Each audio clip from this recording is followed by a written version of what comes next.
13ویں فصل طہارت کے بیان میں۔ طہارت دو طرح کی ہے۔ ظاہری طہارت شریعت کے پانی سے حاصل ہوتی ہے اور باطنی طہارت توبہ، تلقین مرشد اور طریقت کی راہ اختیار کرنے سے حاصل ہوتی ہے۔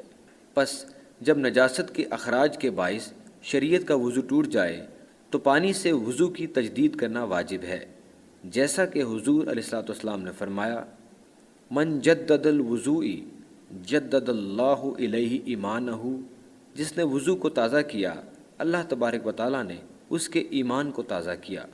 حضور علیہ الصلوۃ والسلام نے مزید فرمایا: الوضوء علی الوضوء نور علی نور، وضو پر وضو کرنا گویا نور پر نور ہے۔ پس جب افعال ذمیمہ اور اخلاق رذیلہ مثلاً تکبر، عجب، حسد، کینہ، غیبت، چغلی، بہتان اور جھوٹ اور ظاہری اعضاء آنکھ، کان، ہاتھ اور پاؤں کی خیانت سے باطنی وضو ٹوٹ جائے، جیسا کہ حضور علیہ الصلوۃ والسلام نے فرمایا: العینان تزنیان، آنکھیں بھی زنا کرتی ہیں، تو اس کی تجدید کے لیے آخری عمر تک ان مفسدات سے سچی توبہ کرے، ندامت کے باعث خود کو ملامت اور استغفار کرے اور وہ اشتغال اختیار کرے جن سے باطل کا کلا کما ہو جائے۔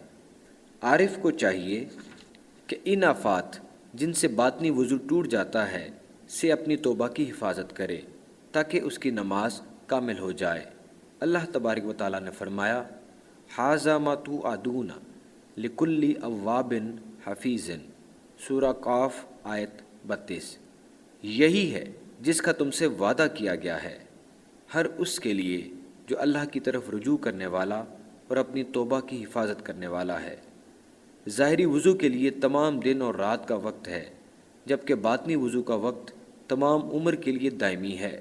عمر سے مراد دنیا و آخرت کی عمر ہے، باطنی عمر کی کوئی انتہا نہیں۔